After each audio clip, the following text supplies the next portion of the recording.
it's my great pleasure that Roman Ondak is here and able to talk to us today about his work. And what I've asked Roman to do is to talk about 4 or 5 works that will give a context for the Q, for good feelings and good times. So Roman, welcome. Thank you, Claire.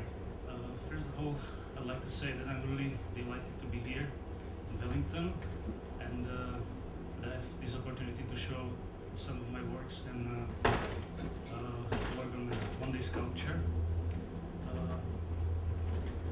My work ranges through many media, so I decided to show some objects and installations and performances. What is common in all of them is that they don't really try to focus on objectivity, but it's really something what is always ephemeral, even it is an object. In this case, I would like to start with this series of postcards, which is called Anti-Nomads. I don't know if it's really clear on these pictures, but I'll just briefly introduce this work. On these postcards are friends of mine or relatives which have a negative attitude to traveling. And one of the reasons why they are into this sort of negative feeling of traveling is either they were forced to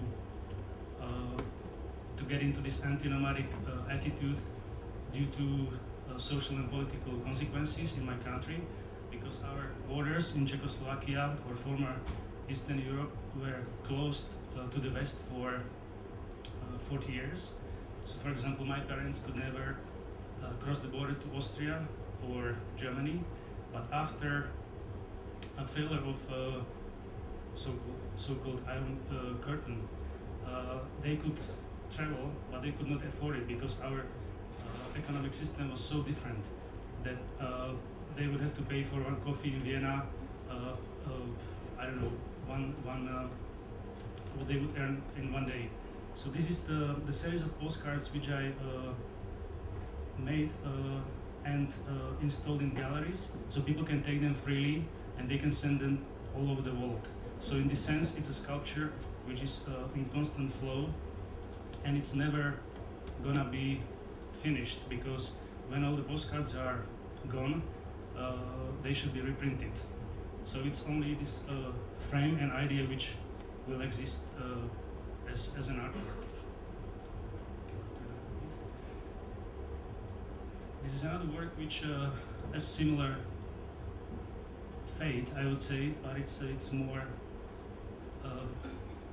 spatial, because this was installation in Vienna behind the Secession Museum or Gallery, which is considered to be the first white cube in the world, built in 1895.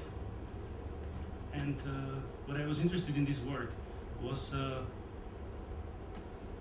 position of 2 capitals of Vienna and Bratislava, which are very close, only 60 kilometers, but there is a border between them. And at the time when this work was conceived, it was in 2001, there was still sort of animosity in Viennese people when they saw Slovakian Škoda cars in Vienna, because it was always a certain suspicion why these people from Slovakia are visiting Vienna in such a bad cars from the 70s, but it was actually a reality. Such a situation like this you could easily find in any streets of Bratislava, but you would never see it in Vienna. It was even difficult to cross the border with these cars, which I borrowed from my friends, and we all had driven them through the border to Vienna. And then when we reached this parking lot, we just left them there for 2 months. And so after the show ended, the cars were just returned back to their owners. So it was, on one hand, very ephemeral, and it was also something what even passers-by could react to, and they could sort of make their own picture about what this is like, or whether this is an artwork or this is just a situation which actually creates sort of strange tension in the context of Viennese parking lot.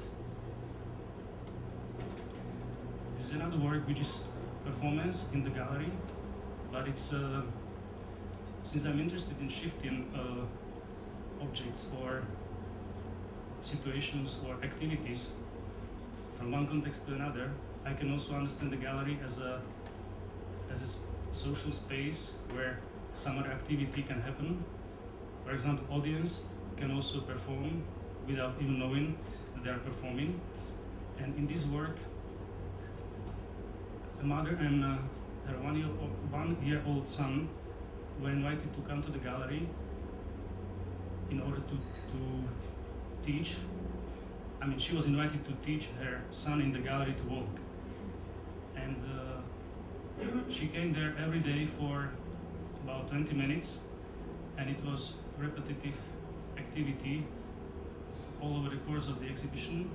So the skill of walking of the child was really improved. So it was completely different at the beginning and at the end. So I was interested in the sense of time in the exhibition, and also how this can be perceived as a performance without being announced as a performance. So people were only noticing her, what she was doing, because she looked like she was a part of the audience.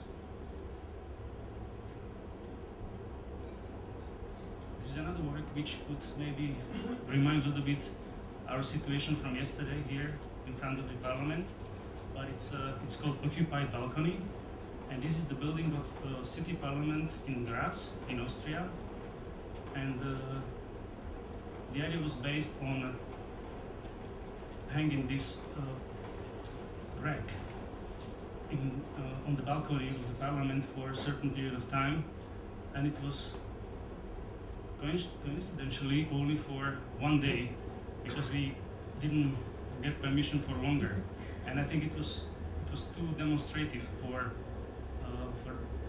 the mayor of the city and for politicians if such a rack would be hanged there for longer than one day. So it was sort of substituting the idea of the flag they sometimes hang on the balcony. But what I was interested in this was the influence of different cultures which actually flew through this part of Europe some centuries ago, because this was Persian rag, and as we know, that was Ottoman Empire which occupied this land for centuries time before. So there was also this reference about the idea of minority within certain cultural and political context.